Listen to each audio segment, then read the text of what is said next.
मतलब एक तरह से देखें तो आपकी शोहरत और आपका रसूख आपका दुश्मन बनता चला गया। मैं दो घटनाओं का जिक्र करूंगा।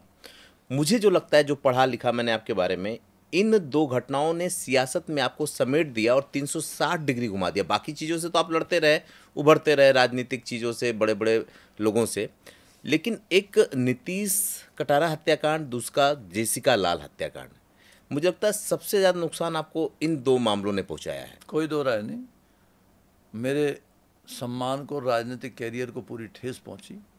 लेकिन मैं जितना समझता हूँ और जानता हूँ, मैं इस बात को इसलिए नहीं कह रहा कि मैं आपको, अपने आप को, अपने परिवार को निर्दोष साबित करना चाहता हूँ, लेकिन ये असलियत है कि जेसिका लाल में विकास का कोई रोल नहीं था।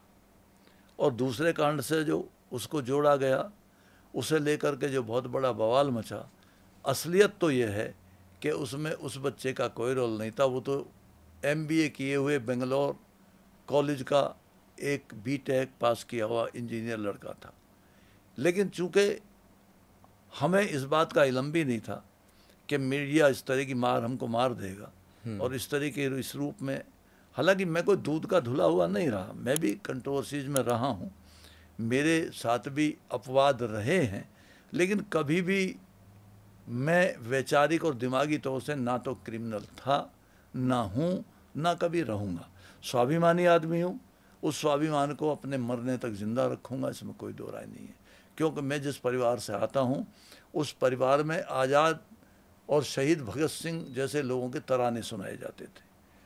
पिताजी की वो बात मुझे याद है, जब हम छोटे थे तो ये सुनाए थे, जब भगत सिंह फांसी पे जा रहे थे, अशफाक उल्लाह भगत सिंह, राजगुरु सुखदेव, तो उन्होंने जो तराने गाए थे कि मायूस ना हो ए मादरे हिंद, दिन अच्छे आने वाले हैं, गमगीन ना हो हम मजलूमों को मज़ा चखाने वाले हैं।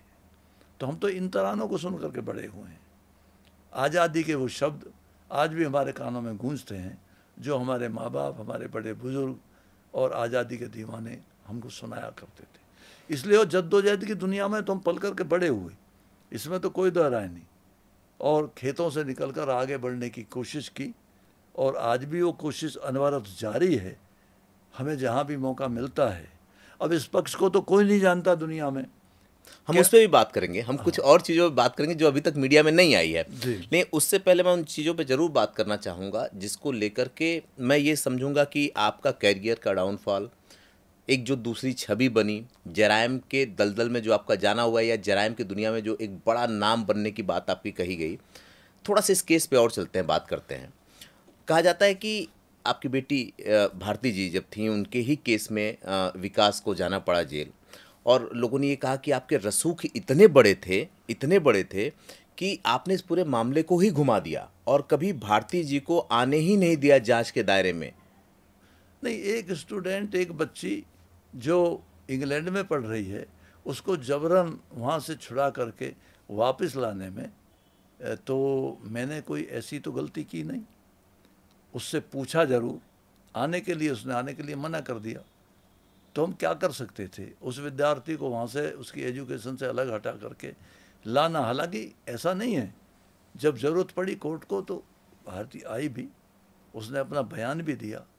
लेकिन हमारा दुर्भाग्य, हमने बताया ना कि हम उस श्रेणी के लोग नहीं हैं, हमको तो उस चक्की में पीस दिया गया बुरी तरीके से। अच्छा, ये कितना मुश्किल घड़ी रही होगी कि पूरा परिवार जो है कि विकास जेल चले गए, बेटी बाहर गई, आपका सियासी करियर सिमट गया। उस समय जब आप बड़े टॉप पे हुआ करते थे, ये आरोप लगे, उनको सज़ा भी हो गई, पूरा परिवार मतलब मुझे लग गया। और क्या मतलब जो भी चीज़ें रहीं, घटना सबके सामने, मैं इसलिए इस पे बात नहीं कर रहा हूँ, लेकिन उस परिस्थिति को थोड़ा समझना चाहूँगा मैं कि उस समय क्या स्थिति रही होगी। फिर आपने पत्नी को भी सियासत में उतारा, मतलब क्या क्या रहा, किस तरह का था मामला? नहीं, पत्नी को सियासत में उतारा, वहाँ की जनता ने उन्हें बेनता हाँ, प्यार जिता के भेजा, उन्हें भी चुन करके भेजा। तो हम ना तो, बता तो दिया जी मैं दिमागी तौर से ना तो कल हम कोई दोषी थे, ना आज हैं, आगे भी कभी ऐसा सोच के हम लोग आदमी नहीं हैं कि किसी क्राइम के बारे में सोचें, किसी अपराध के बारे में सोचें। हाँ, इधर उधर के एलिगेशन जो राजनीति में लगते हैं वो लगते रहे, मेरे साथ भी लगा। मैं झूठ बोलने लगूँ एक ऐसे अच्छे विधायक का केस हम पर लाद दिया गया कि एक यहीं हमारे जिला गाजियाबाद में ही मैं उसी पे आने वाला था, मैं उसी पे आने वाला था जी। एक नाम ऐसा आपके ज़िंदगी में है कि जब भी डीपी यादव का जिक्र कहीं होता है या कहीं कोई पढ़ता है या देखता है तो वो नाम आपके साथ लगा रहता है। कुछ लोगों ने कहा कि वो आपके सियासी गुरु थे। महेंद्र सिंह भाटी की बात हो रही है, महेंद्र भाटी की बात हो रही है ये, कि वो आपके सियासी गुरु थे, उनके साथ आपने सियासत का ककहरा सीखा और उसी केस में सबसे ज़्यादा नुकसान हुआ। उस पर बाद में आऊँगा, लेकिन आप अपने और महेंद्र भाटी के रिश्ते के बारे में थोड़ा बताएं। देखिए, मैं और स्वर्गीय महेंद्र भाटी जी कभी एक पार्टी में नहीं रहे। उनकी कॉन्स्टिट्यूंसी विधानसभा अलग थी, मेरी अलग थी। मैं बुलंदशहर में था, वो गाजियाबाद में थी, और वो मेरे गुरु भी नहीं रहे। मेरे बड़े भाई के दोस्त जरूर थे, प्रधान जी के, श्याम सिंह जी के। अच्छा। चूँकि एक ही जिले के रहने वाले लोग थे, लेकिन मेरा विधानसभा क्षेत्र अलग था और मेरी उनसे कभी कोई अदावत राजनीतिक तौर से नहीं रही।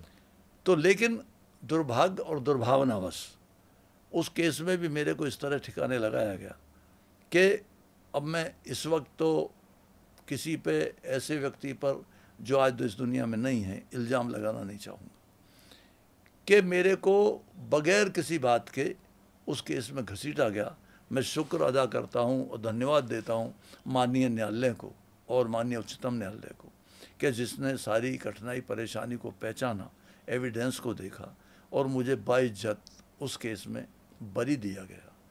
तो कुल मिलाकर के इन दुष्चक्रों का शिकार मैं होता रहा हूँ, इसमें कोई दो राय नहीं है। और इसके लिए मैं नियति और वक्त को तो नहीं, लेकिन लोगों को ज़रूर कहना चाहूँगा कि बहुत सारे लोगों ने दुर्भावनावश मेरे रास्ते रोकने के लिए, मुझे नीचा दिखाने के लिए, मेरे परिवार को नीचा दिखाने के लिए एक बार नहीं कई बार कोशिश की है। ईश्वर अपनी जगह मौजूद है और हम भगवान के मानने वाले लोग हैं। हमारे घर का 7-8 वर्ष का बच्चा भी सुबह हवन करता है। हम वेद मंत्र बोलने के साथ अपनी ज़िंदगी को, दैनिक दिनचर्या को चलाने वाले लोग हैं। इसलिए कभी बेतुकेर बेवजह की बातों की परवाह भी ज़्यादा नहीं करते, लेकिन हम भगवान को मानने वाले लोग हैं और हमेशा हाथ जोड़ करके उसको मानते हैं और उसके बताए रास्ते पर। जबकि इस मामले में सबसे ज़्यादा अगर मैं देखूं तो बाकी केसों के अलावा महेंद्र भाटी वाले केस में ये हुआ कि आपने अपनी सियासी महत्वाकांक्षा की वजह से उनको रास्ते से हटवा दिया या यूँ कहे हत्या करवा दिया, और आप कहते कि उस समय आप थे भी नहीं। नहीं, मेरा उनका रास्ता एक था ही नहीं, एक पार्टी नहीं थी एक, तो हम उनको क्यों हटाते, क्या कारण बनता? कोई कारण नहीं। हमारा किसी जायदाद पे, किसी आपसदारी पे, किसी ताल्लुक पे कोई रंजिश थी नहीं, तो इसलिए ये तो कोई कारण ही पैदा नहीं होता है। अच्छा, आप अपने लिए सबसे बुरा दौर कौन सा देखते हैं, जब आपके लिए सजा की बात हुई या विकास यादव जेल गए?